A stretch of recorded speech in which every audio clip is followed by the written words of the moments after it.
That's right. Well, good afternoon, everyone. My name is Noah Rankin. I'm the graduate teaching assistant at the Teaching and Learning Center. Don is not going to be here with us today. He has some commitments with Faculty Senate, but we are super excited to have Scott Finkeldei, the IT Director of Academic Technology at K-State, here with us today. As a reminder, in our series, you can earn a professional development certificate. You can also earn a fellowship, and I've just dropped that information in the chat. Next week, we have Dawn presenting the last event of the semester, which she'll be talking about You Should Be Writing, which is providing practical tips for improving your writing productivity, something that we all have to do. And then there will be followed that with a teaching chat at the end of the semester. But we are super excited today. Oh, sorry, not during Thanksgiving break. The week after we come back from fall break, that's when Dawn will be presenting his event. That will be Wednesday, November 30th. But today we are super excited to have Scott Finkeldei presenting his event, Welcome to the Jungle, a feedback session with K-State's IT Director of Academic Technology. At this point, I'll hand it off to Scott. Thank you so much all for being here. And Scott just rejoined, so Scott, we just introduced you, so we'll pass off the baton to you whenever you're ready. All right, I appreciate that, and let me apologize. I am now on my phone, so this might be slightly more awkward. My laptop just died, just shut down and won't restart, so I'm not sure what's up right there. So I will be doing my best here from the phone. Okay, so thank you all for joining today, and I will have Noah, could you help with like chat and stuff, since I'm not on a full computer at this point. I will have trouble seeing that kind of yes stuff. Absolutely. Thank you. So again, apologize for the funky start here. So I'm Scott Finkeldei. I'm the Director of Academic Technology Services. So I work in central IT, and I help manage the relationships with academic units and with groups like Scott and Faculty Senate and the Teaching and Learning Center, et cetera, to help make sure that IT is delivering the most appropriate technology for the academic needs. And I'm a lot of you probably know me for one reason or another, but hopefully you've heard me say before, I'm not here for technology's sake, right? The academic needs, the pedagogical decisions, the choices that people are making in the classroom for teaching and learning, and the strategic direction that the university wants us all to take are what should drive our academic technology decisions. And so getting feedback in a variety of ways is always very helpful to IT, because it helps us keep our eye sort of on the prize of what's really trying to be solved or delivered or made available to people. So with all that being said, I want to provide one piece of information before we get into more of a discussion, and that is that the provost is convening a committee here at either the end of this calendar year or the beginning of next year, depending on how it all falls. That is an academic technology advisory committee. It's going to be co-chaired by the director of the Teaching and Learning Center, currently Dawn, and the academic technology director, currently myself. And the goal of this committee is to create a consolidated and strategic space for the kinds of discussions around choices for academic technology, software, the tools in the classroom, and the needs of the academic innovation that's happening already, and it's going to continue to happen around our pedagogical approaches to teaching and engaging students and creating authentic learning environments and authentic assessments, et cetera. So that committee has an advisory role, right? The kind of output that committee will make is recommendations to the provost, to the CIO, to the university at large, to say, hey, we need to have more tools in this area, or we need to have a way to support this kind of need in the classroom or for online teaching, et cetera. And maybe most importantly to all of that,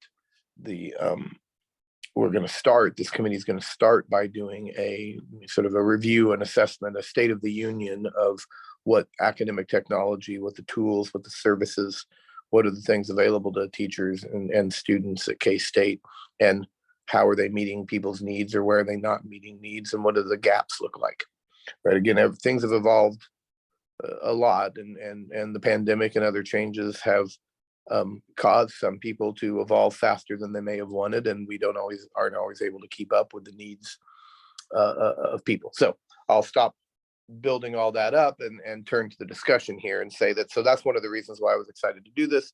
It's another opportunity for me to hear directly from you all as instructors in the classroom with the challenges that you're facing or the needs that are not being met. But I also, of course, want to spend part of this time talking about successes to share with each other, because obviously we don't have a lot of forums to share those kinds of opportunities for success and those kinds of opportunities to learn from each other. So the TLC has always afforded a great opportunity for people to learn from each other, and I think that's one of the values here. So again, I'll let that stand as the lead in and suggest that we move to a bit of a conversation. So I'd like to kind of kick off the conversation. Sorry, adjusting my phone again so I can take better notes. I'd like to kick off the conversation with talking about a little bit about what maybe people are finding that's been successful for them, that's maybe different than what they were doing for, or quote unquote solves, addresses one of the new issues that some of us are finding in the classroom as we've switched to more hybrid options and choosing to maybe change how we do our assessments in some cases and accommodate a variety of students and situations in ways that we maybe never did before.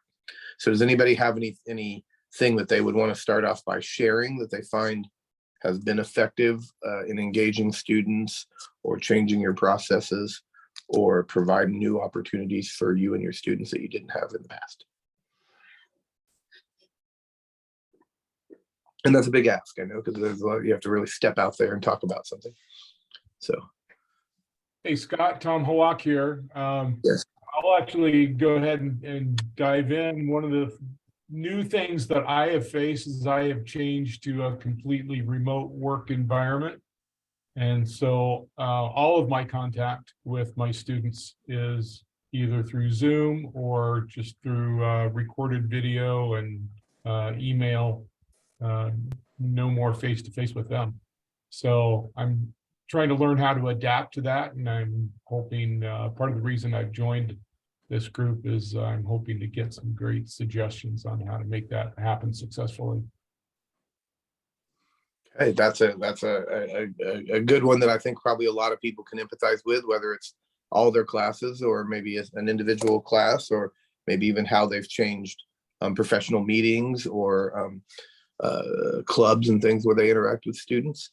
That, a lot of us are doing more things remotely, doing more things with distributed communication. And we've all in higher ed, we've said for years, oh, the kids with their Elvis Presley and their rock and roll, they don't do email anymore, right? They don't respond to email as often, etc.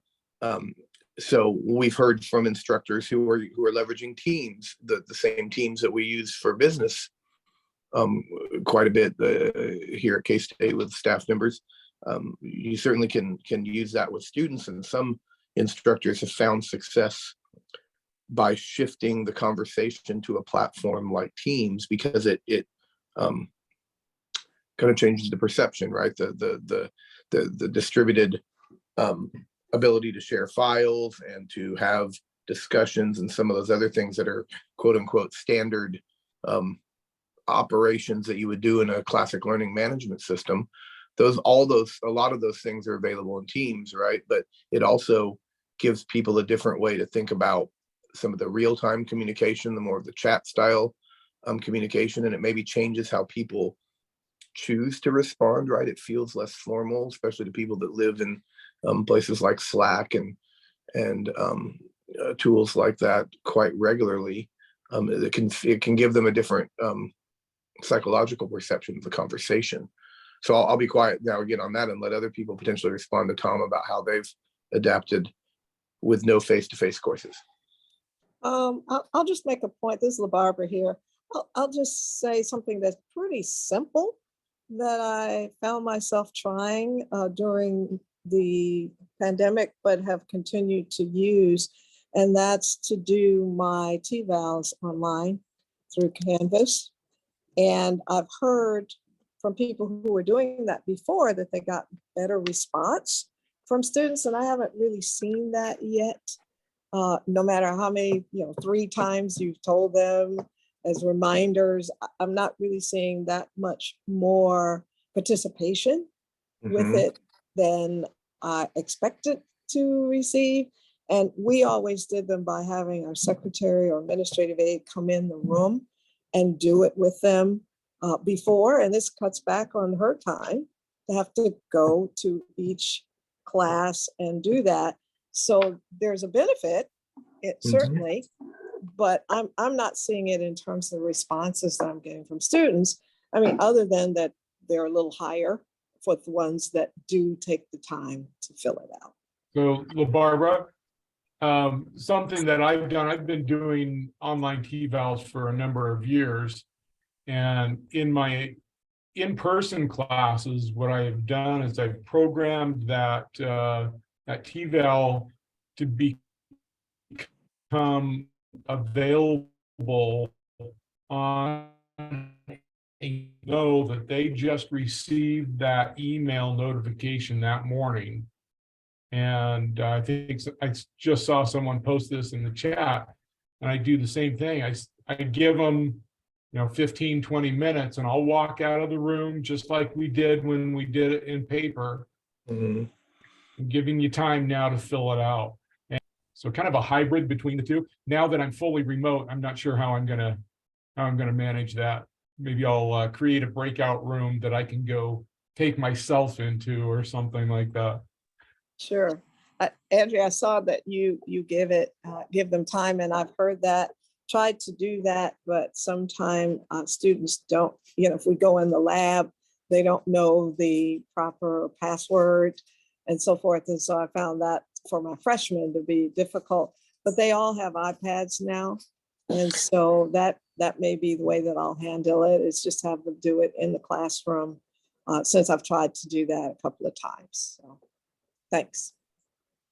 One of the feedbacks that we have heard from students regarding T-Val is that an advantage to the online T-Val distribution is it gives them a little more of a chance to do it on their own time, right? Instead, so maybe they're in a better frame of mind. Might explain why the results may be a little bit higher or whatever. But just to sort of reiterate what you all are kind of saying between the lines, that is that students have shared that a value to them of doing them online, or as I think you all are indicating, just giving them more space, more time in the room to do it, is a value to them, where they sort of don't feel forced to produce a statement at that exact moment, right? And that's great. And T-Vals are a great example of where, sort of the intersection of technology and process here, but, obviously they worked, quote unquote, just fine on paper, right? This is one of those things that ain't broke, do you fix it? And like you're saying, Tom, the opportunity of when one has gone all face to face is to even simply rethink how you administer it. And maybe that's all you need to change. And it's just a slight tweak, like you discussed, where, leaving them some extra time to do it, where they can get into the right headspace to complete it is of the value. That is the value. I think the other thing about it I found is that it opened up an opportunity for me to write questions that are additional questions that were more specific to the class, even though I had that opportunity in the other format, in the hard case. But I found myself thinking through it myself more when I set up the T-Vals digitally. So sure, I can see that. Again, just an opportunity to pause and rethink something that we've done for a long time. Is that in and of itself maybe the value, even if you don't change much? Okay, that's great. And while we're on the subject of T-Vals, is there anybody, comments, feedback, other thoughts around T-Vals, since it's the topic on the table? It is something that the pursuit of fully online T-Vals and no more paper T-Vals is something that the provost staff has talked about in the past as a long-term goal, is to be off of paper T-vals and have it be fully online. But I don't know if the attitudes or goals have changed. This is all pre-pandemic discussion, so maybe some thoughts have changed as well, and different leadership and different values. But it is something that we in IT, we have we get regular feedback, of course, sort of timely with when T-vals are hitting, and we usually try to make small improvements based on feedback that we get, etc. So we're always interested in making that smoother for y'all. Okay. Maybe jumping off of T-val. Other successes or stories that people might want to share at the moment? Scott, I've got 3 best practices that I've developed. Great. One is right at the beginning, do the first week an extra credit email. And they have to tell me what their major is, a little bit about themselves, and they have to say something they want to get out of the course. That email and a question, I get then an opportunity to send an email back personally answering their question, developing a student-teacher relationship. I know that they know my email address. I know they know how to get a hold of me, and they know that I can respond professionally with interest to them. And it's only 10 points, but I can tell you that the 95% of the students that do that, it really starts the relationship remotely as a dialogue instead of a monologue. Any comments on that?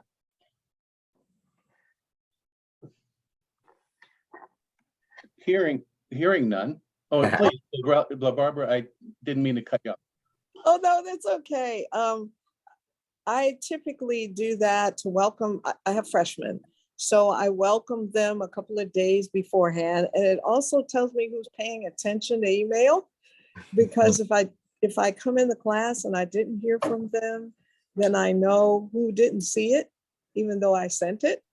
So I particularly like to introduce and then to respond personally to students and build that connection as well. I was going to shift just a little bit to say that not just in the classroom, but the other reason why I'm enjoying virtual presentations at conferences, which give you an opportunity to not spend your money for travel, but yet to be able to participate and call that accomplishment in your evaluation annually. So. Yeah, but Barbara, I actually make it an assignment versus an email. Oh. So I know that it's an extra credit assignment, Right. and it has a due date. And so they don't even have to see the email. It's already in the. I do it a little different. There's more than one way to skin a cat. Sure. Oh, sure. And I think that's a good point, that it speaks to the idea. Again, this is no offense, obviously, but quite a simple idea, right? But it has a lot of power, as you're indicating. It not only gives you a personal connection, and it opens up a line of communication and engagement with you and your students, where you've personalized it, right? So now maybe they will feel free to reach out to you much more likely than they would have otherwise. But you get sort of a technology check, you get a who's paying attention check, you get a Canvas. If you do it your way, Vince, you get a Canvas success. If you go your route, LaBarbara, you get the confirmation about email and how that communication channel will work. Simple, right? Doesn't even really involve technology, except where it does in the most casual of ways. And I think that's a perfect example of the kind of thing that we're wanting to do. Slight changes to the way that you personally want to instruct your students that just ups that level of engagement even a little bit more is the kind of needle we want to move. And I think that's a perfect example of that. The second best practice I use is keeping discussion groups to 5 people. What I've found is if you have a discussion with 24 people, you feel like anonymous. And especially with my 8-week online courses, I Mm. I push real hard for a weekly question that challenges them, that gives them that gives them frustration. And there's two sides to the story. And after 2 or 3 weeks, with only 5 or 6 people, they get a relationship with each other. And you'll get the person who's on the far right talking to the person on the far left, or conservative, or whatever. And the dialogue is much more personable. Whereas if you say I have to make a comment on 24 people, I'm not reading 24 people's comments. And if you have 2 comments, that's 48 to read. Any issues on that? I think that scaling is a good general idea to talk about, and your benefits that you're getting from it make a lot of sense. That when you choose to be deliberate in the framework that these discussions occur, like limiting it to 5 people and basically giving them a chance to get to know each other and to have that opportunity, that does again, small change, but potentially big payoff. And that idea, particularly that you would scale when you're giving them a challenging question, I would like to think specifically would create increased engagement among the students. They'd be more likely to actually challenge each other with those challenging answers than to be afraid to speak up sort of in that bigger group environment, for example. So again, I think that obviously good idea, I think on the face of it, but I think it's achieving the kind of innovation that we're talking about. Doesn't have to be dramatic, right? It just has to move that needle to where your students feel that the learning goes up when they're engaged. And if they feel more engaged at the beginning, you're setting the stage right. I find that also works when you do a hybrid class where you are able to set your students up what I call pods in the studio.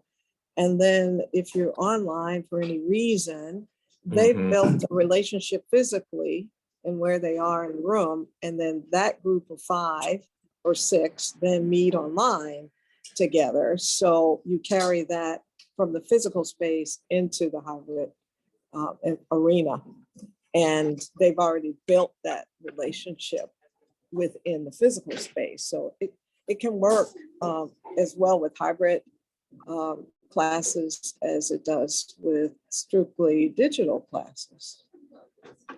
And have you had an experience, LaBarbara or anyone, where you've had a hybrid class where you have some students who might not ever physically join the group, that they're truly remote? And if so, how have you tried to integrate or make the presence of those fully remote students feel similar? Well, I want to tell you about something that I do at the very beginning, since he was talking about things he's done. I have a string exercise where you connect by talking about yourself, and someone else in the room might say, oh yeah, I did that, or I'm an only child, or I'm a whatever. And you pass the ball of twine to that person, and eventually you have a web. You have kind of what I'm saying. But I figured out how I can do that online when we were strictly online. And it's kind of like Hollywood Squares. I just have everyone have their name up, but when they make a connection with someone, they flip their face up. So not only do you say, oh, you made a connection with me, now I see what you look like, and build that open face relationship online. So that same thing can happen when you have some students in the room and some people online. Yeah, thank you for sharing that. That's interesting solution and an interesting way to adapt your activity. I like that. I would like to ask Barbara, did I remember you saying that with your pods, that after about 3 or 4 weeks, then you would regroup your pods so that students are not siloed into their group for the whole semester? Yes, I did. I said that some time ago. And in a studio where students get so connected with each other or build silos in the room, I always make them switch up. And sometimes I let them choose who their pods are, or other times I choose them according to their proficiencies. And I always try to make sure there's a strong student in that pod with weaker students so that they're helping each other. Mhm. So it forces me also to have some people closer to me at my desk in the studio, and others that are pretty self motivated can be further back in the room now. That's the award for being self-motivated, and you can let them be who they are back there and be creative. But I move them around. That is something that most of us as with our freshman class do, because after this first semester, they are not in the same studio with us, and they get divided back out just like all students on campus. So they have a different instructor and different people in the room, and their little pod that they were used to or classmates are now completely obliterated, so to speak, in the classroom. But that doesn't mean they don't connect outside of the classroom. Right, right. So they build a much bigger network as they go along through our program.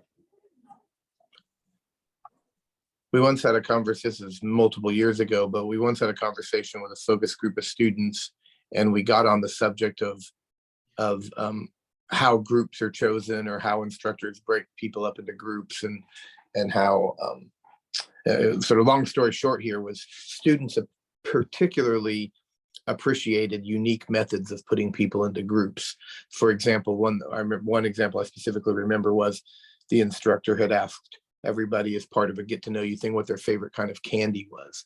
And then one of the first groups that they put together was people who had the same candy likes, as opposed to having nothing else to do with the course or anything. And they really liked that because it put them into spaces with different people than they would have chosen themselves, etc. So again, playing off what you're saying, I think, again, super simple, but adjusting your group, switching up your student dynamics, and switching up how you create those dynamic groups is something that speaks to students, and obviously challenges them at the same time to synthesize differently, to interact and explain things differently with different groups of people, etc. It has a multi-level benefit, I think.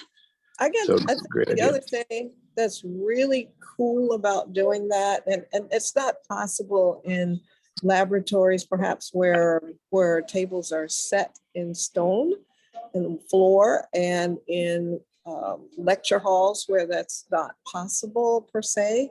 But I tell you what, in this creative environment in which we teach in architecture and planning and design, one of the things that I find curious is when I can say to my students, you all figure it out. I'm going to give you the challenge. It's like what I heard earlier about the first assignment.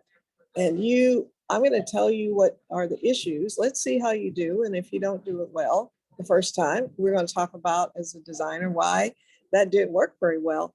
And this is and I don't have anyone in the room. I have one student in the room, and I've told them this. They did the best design, one that I could not come up with, that's worked for us and given us more space in the room and more interaction in the room than we had before.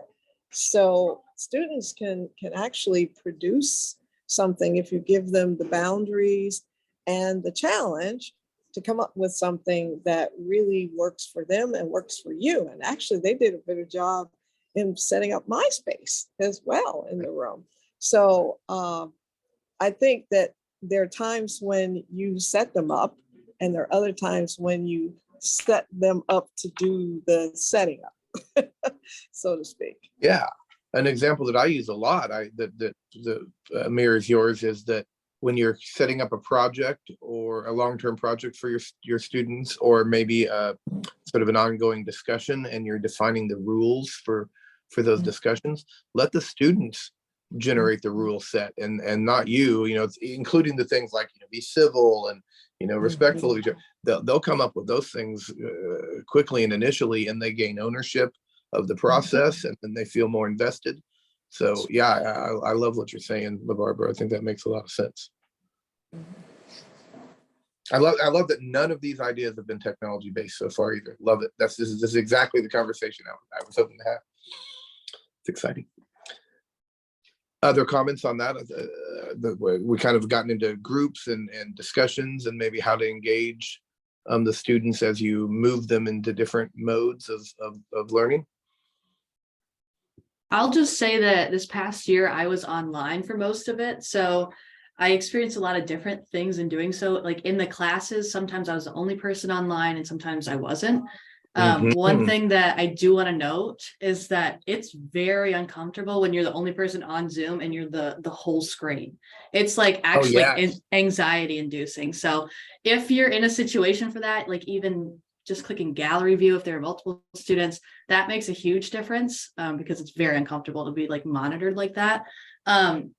And also to echo something that I think Beth said in a different session that Noah did for me like this entire past year was, if you can put a student like in a laptop or a tablet on the desk with other students, it makes you feel like you're actually there. It's a little bit better and it lends itself to group conversations a lot easier. And I really appreciated that suggestion last time. I totally agree with that.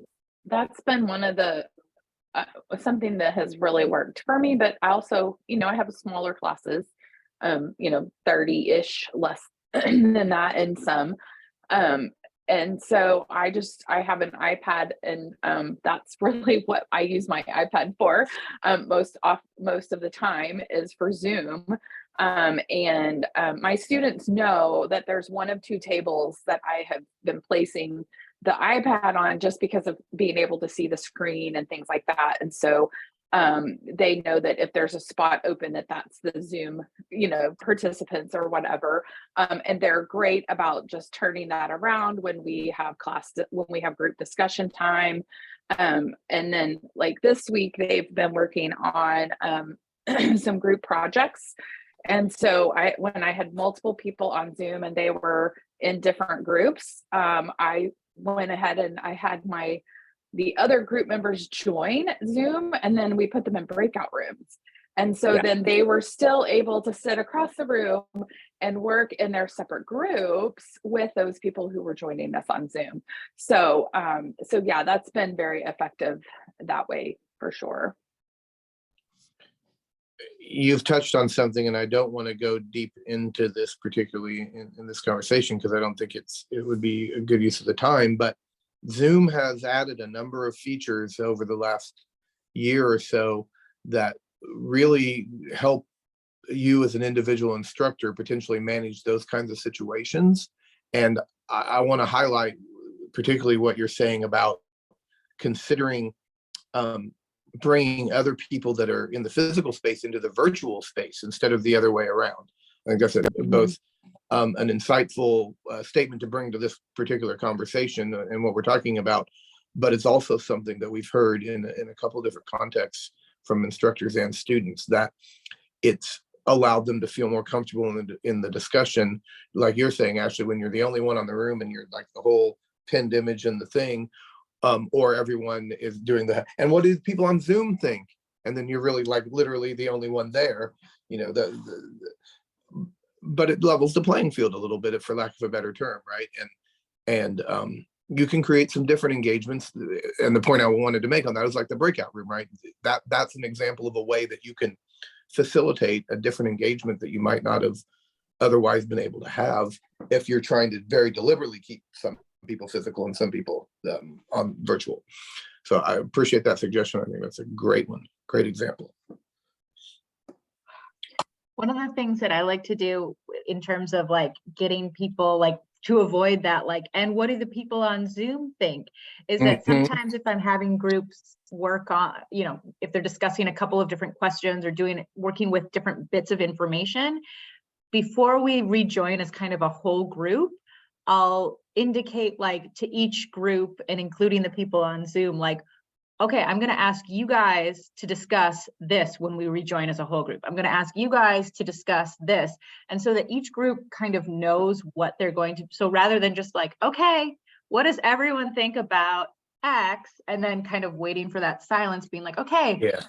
Group 3, I said that I was going to ask you to talk about this point. And it gives them a chance to like take a minute first to like make sure that they feel comfortable and confident with what they're going to say about that point before I put them on the spot and say, okay, ready, go. So that's been something that I have employed a lot more, particularly with hybrid classes, and I find that it works pretty well. Again, great idea that's facilitated by the tools usually, right? You can use your owner of the room sort of power to go from breakout group to breakout group and sort of pop in and out and have that conversation. And we've similarly heard some people suggest that one of the things that they do is they then set the tone in each of those. Hey, like you said, I'm going to come, hey, group 3, when we get back to talk about this question, why don't you take the communication side of this? Like, why don't you guys focus on coming back with that? And then when you do that check-in at the end, like, so you set that up in advance as the way they're having the conversation, right? So then when you do that sort of check-in at the end, like you're saying, and prepare them for that, you can make sure that you get that check-in point, right? It creates a check-in point so that they have the confidence and you have the opportunity to steer them to participate in that conversation well.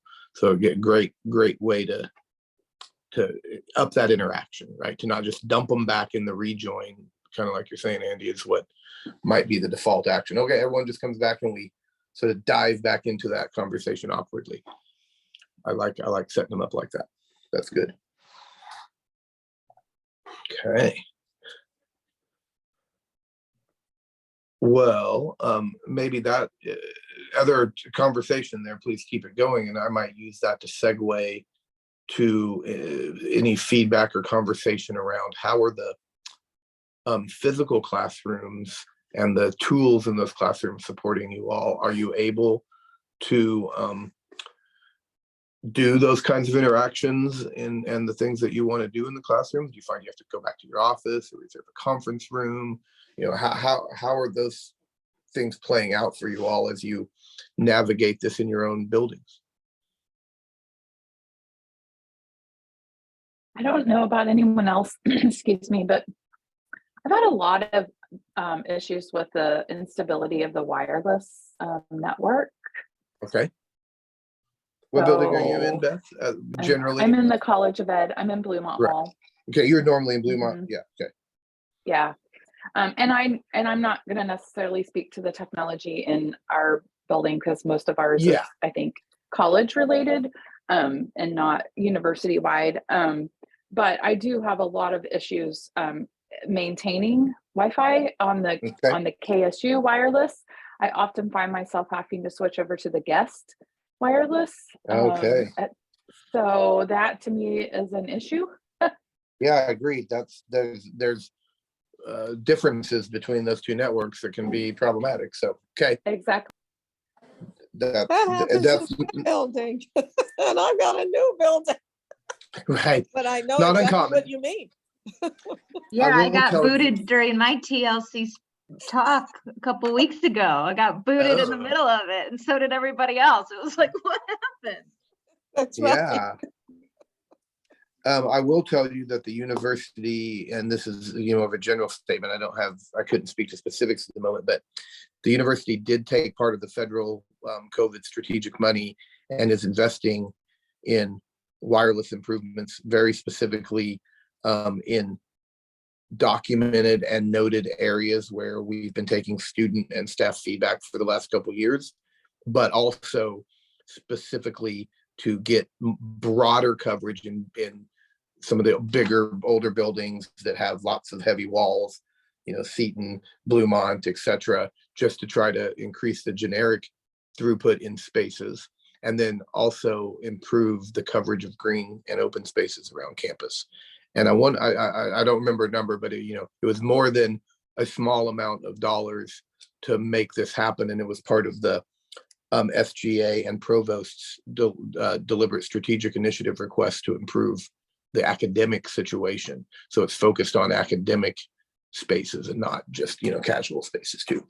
So it should be getting better is what I'll say there in general, but you're also right, Beth, that sometimes those are college or department level issues occasionally, but that's something, right. We that's a utility service, or it needs to be like that, right? You all are counting on it to do your jobs. We ask you, the Royal We K-State asks you to do the variety of things, and if you don't have a good network, it's not going to work. So those are the kind of things that, that's feedback. That's the kind of feedback I want, because I can take that places and I can help, keep that conversation on the table. So I appreciate you saying that. And the university's ability to meet everyone's needs, we're always going to be adopting technology in various ways because that's the way of the world in general.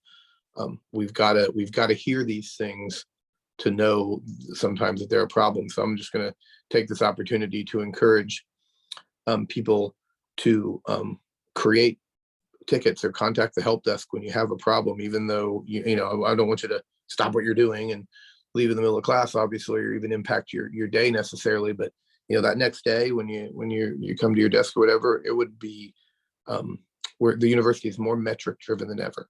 And if we can simply show, look at all the tickets we have saying that wireless is a problem, that gets dollars freed up to solve problems. If we come and say, yeah, we hear from a lot of people, and it's less compelling, right? We all know that. And metrics, we all know, again, from our work at the university, we're making decisions more and more on those kind of metrics. Without getting into a whole speech, we've changed the way that we manage our tickets. We've changed the ticketing system itself, where we want those tickets, and hopefully it's supposed to be quite easy to create. You can just pop in there and be like, wireless wasn't working well for me yesterday in this room. Those are the kind of things we need metrics on. So I encourage you to share those whenever you have a chance. I know that can be disruptive, so don't feel like you have to drop everything and do it, but those metrics matter. Hey, Scott, speaking of making tickets, Yeah. a couple of items. First of all, I've found that finding the right click on a 1 or 2 click hope has been difficult from the IT homepage. Yeah. It seems to be buried, and then the options that are available are convoluted. It's frustrating to try to make a ticket. And I also was very disappointed that the option of sending an email to help@ksu.edu has been removed, which means that sometimes when we have some documentation that we want to forward over to the IT desk to initiate a ticket is no longer available as it was in the previous ServiceNow system. Right. And that, so yeah, let me take a couple of those. So you're right that they eliminated the sort of email the help desk directly and want everything to go through the ticket creation process. That gives better logging and accountability, as opposed to them ending up in email inboxes and then having several integration processes that hopefully capture that and turn it into a ticket and all those other things. So getting them in the system initially instead of going through other processes was what the goal was there. The change to the options that you have, the navigation, so to speak, to get there and find out what ticket you want to submit, was very deliberately done to make it simpler for people. But the feedback has been that it's not particularly more simple, and it is causing people trouble, and it changed the way people categorize things from the past, and has lots of people have expressed that concern, Deborah. And so I don't have a great and immediate answer except to say that the team that manages both the service desk and those pages and the ticketing are actively in a project right now where they are doing a user experience study about how people perceive the button names and some of those categories with some groups around campus. And they're trying to very deliberately learn from that and improve that so that it's more user-friendly, for lack of a better term. So Val, I'm going to take that feedback, though, both specifically the disappointment in the lack of email option, because they are gathering metrics on that. That's something I heard from a lot of people. And then some of the frustrating navigation experience, I'll be sharing that with Gregory Flax. He's the service desk director. He's very interested in that feedback. And if any of you want to share feedback with him directly, again, a ticket's honestly the way to go with that. Submitting a general ticket and just saying, I've got some feedback on, how we get help. And we have a new service desk director. He's very user service oriented and is trying to work very hard to change the way IT interacts with the campus in a number of those ways.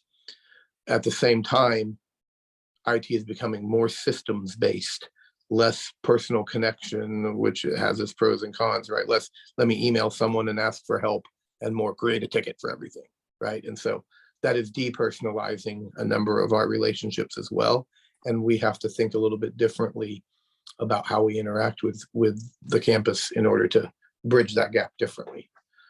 That's part of, frankly, that's part of my new role, is to do more what they call business relationship management on the IT side, is to do a better job of creating feedback sessions, hearing this feedback, getting information out to people about the who, what, where, when, and whys.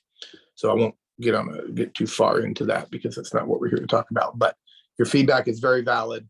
IT does care that it has been difficult and maybe is just as difficult today, that we didn't make it any better to interact with IT. And that is something that we're actively trying to change. It has to be better for us to serve you all well. But I'll still take that kind of feedback. Don't feel like we don't want to beat up Scott. And please give the feedback about how IT's meeting or not meeting your needs. That's part of it. Definitely. Go ahead. I'm sorry, Scott, at the risk of monopolizing the recommendations, I had two quick ones. One is, because online, I've got so many students that work during the day or have commitments. I've gone to Zoom office hours at 7 o'clock on Wednesdays. And that works exceptionally well for me for the 8-week classes online. Mm-hmm. And the second one is to keep the students on schedule. I go ahead and put a notice when I post the next section. Each section I have either a project or a test due at the end. I always give them at least 3 to 5 working days early on the new section, so that those who have high or busy schedules can work ahead. But it keeps the class semi-aligned so that the discussion groups don't get too goofy, that type of thing. Right, so the Zoom office hours in the evening, as well as the notification on notices, to the class, the email really helps them know when things are posted. Students absolutely want to be pushed information. They don't want to be having to check. So telling them what's going on really calms them down. Agreed, that we hear that regularly, that it's always better to push the information than expect them to come to the page and check it for an update. And I know Trina McCarty's here and she's an instructional designer with Global Campus. But one of the things that Global Campus often talks about when you're serving non-traditional learners, especially, is those alternative office hour options, and that idea of allowing people some flexibility to work ahead or to catch up to accommodate work schedules and other things. And that's equally true for undergraduate students, right? It's not just an adult andragogy thing, it's a pedagogy thing across the board, right? So I think the general of what you're speaking, creating a schedule that's flexible for you and your students and works for everybody, and doesn't just sort of be confined to quote unquote regular business hours, definitely has value. And if you can accommodate that in your teaching style and your own busy work schedules that the university lumps on everybody, I'm sure, we almost always hear that has value, creating those alternate times and that bit of flexibility. I don't have to tell any of you who have taught students for more than 5 minutes that a little flexibility goes a long way, right? Where you can create flexibility and have some ways to accommodate, it can really go a long ways. What you can't do is create scenarios where, again, I'm not telling you something you all don't already know, but create scenarios where people can use that flexibility to then, sort of leverage and not get things done or fall behind without any checks and balances, right? Because then that only comes back to you as the instructor in most cases. Is that something that you could have helped manage differently? We say all the time, and these are adults, right? And we want to not only trust our students, but challenge them. Multiple ideas that you all have mentioned have included this idea of making sure that it's an actual challenge. And I wanted to hit on that because that's something that we hear from students a lot too, is they, again, telling you something you already know. They don't like busy work. They don't like conversations for the say, oh, what were we going to do? Well, let's just talk about that thing sort of generically with no goal in mind, right? They're interested in doing things that have value and meaning, obviously, as well. And so when you're creating those opportunities and adding that flexibility in, it has value where you can increase that value for the students, right? That's what gives them the ability to be successful. Challenging times we live in, right? Accommodation is a big part of it. One of the things I'll be curious about is as the provost and K-State in general starts to undertake strategic conversations about, our academic services, our pedagogy, how we're, the micro-credentialing, great example, right? What should we be doing? What might we do different?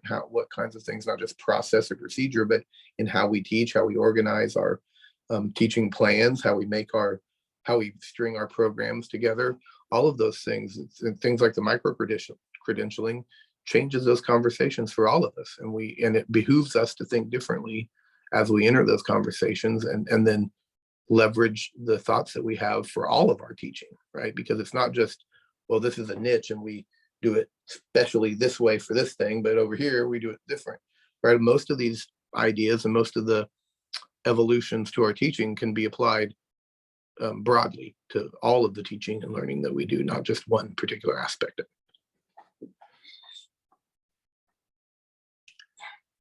So, Hey, Scott, before we run out of time, can I ask a question? Please, that's what I was saying. We're gonna, anybody questions that people need solved? No, it's not a question for solving.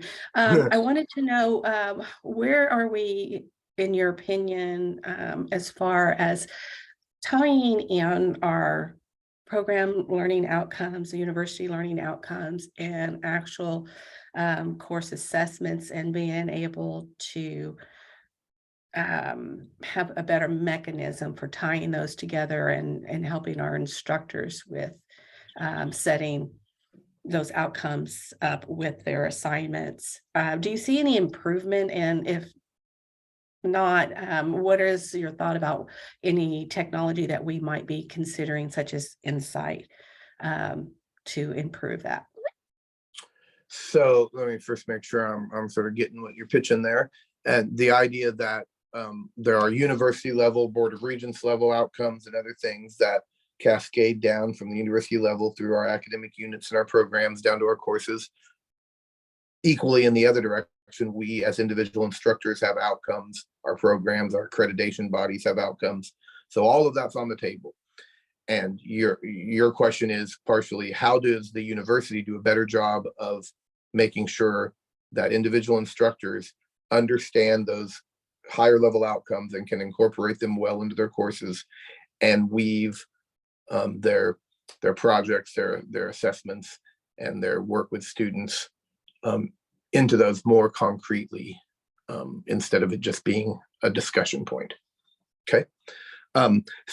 First of all, as I probably will do with any variety of conversations, say, as an IT person, I have only a limited view and value into those conversations. Fred Barak in the Office of Assessment is, I think, again, you well know Deborah particularly, but that's the area leading the charge on this. And there is, both an increased effort in, let me say this a different way. So some of you, maybe all of you, know that the Board of Regents and the state of Kansas have some different requirements coming in for general education, and including how we accept transfer credits from other regents institutions within the state, et cetera.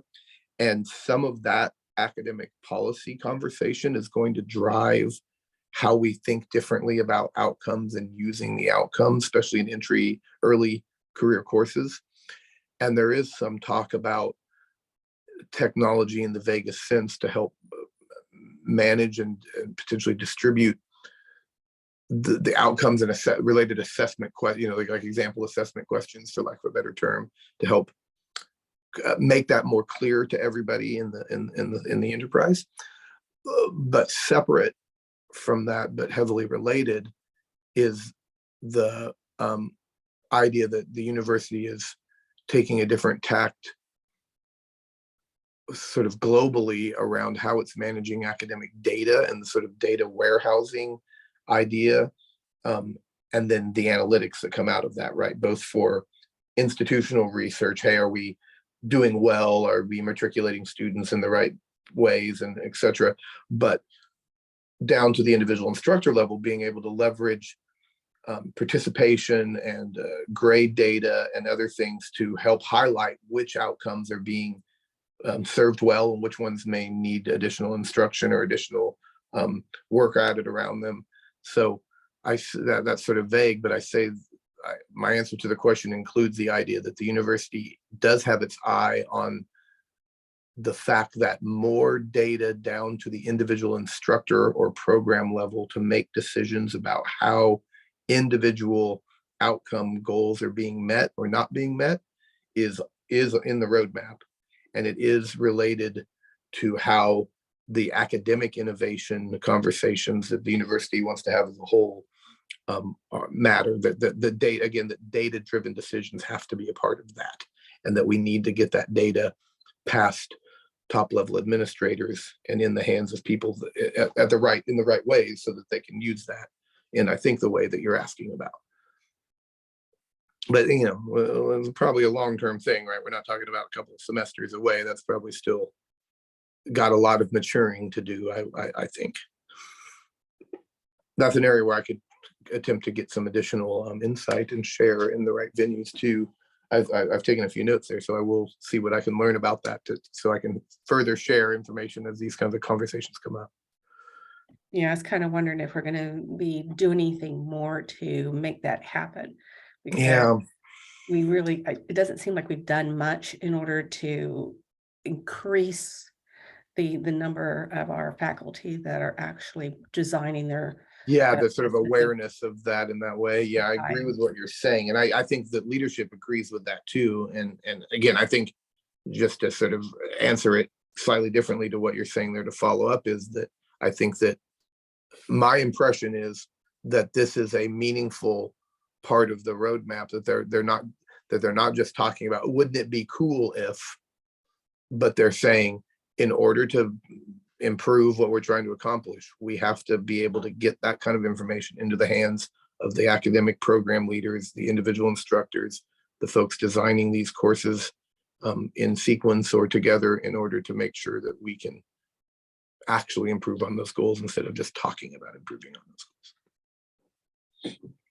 All right, well, we are about at time. So if everyone could join me in thanking Scott Finkeldei for spending some time with us this afternoon, that would be wonderful. Thank you so much, Scott, for all the information you shared with us today. As a reminder, we do have a post-event survey where you can complete to earn credit towards that professional development certificate. Next week, we'll have Dawn Saucier talking about You Should Be Writing. And if anyone has any questions, we'll stick around for a couple minutes. But if not, thank you all for joining and have a great rest of your day. And that was probably the blurring is going to take me off, but my EID is Curtin, CURTAIN, like hangs on your windows, right? My job is to take your feedback. Students, faculty, send your students to me.